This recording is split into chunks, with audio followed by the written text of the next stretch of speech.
Raise your hand if in the last couple of days you've thought to yourself, either I'm crazy or everyone else is crazy. What is going on? We are living in unprecedented times, and it can make us feel crazy, and it's making people act crazy.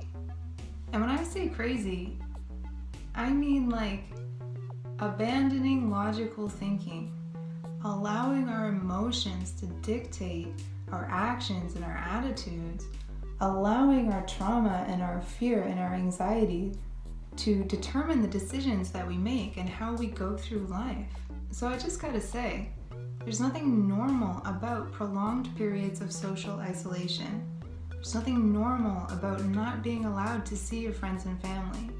There's nothing normal about being in a society where you can't recognize the people who are walking around you and you can't see their face.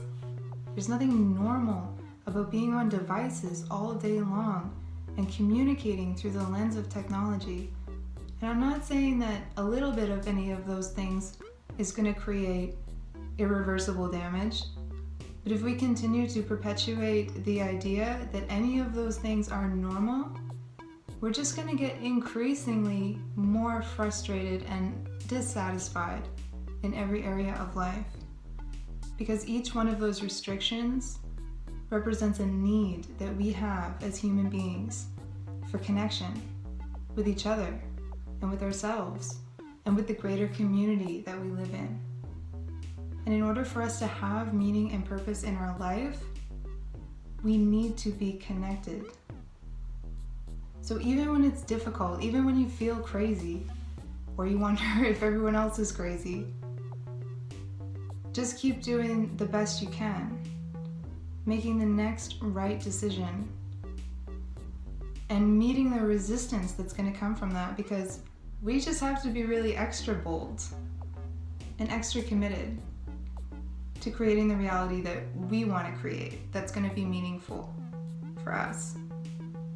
And if each one of us is able to do that just a little bit more, surely through that connection, we'll begin to realize how very unnatural and unnormal a lot of these circumstances are.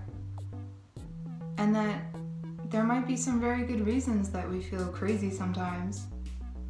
That doesn't mean that there's anything wrong with us. An important part of staying safe is staying human and staying connected. And if you've been feeling crazy, all I want to say is that you're not alone. There's a lot of us who are going through this together. So let's find ways to help each other. Because nobody should go through this alone.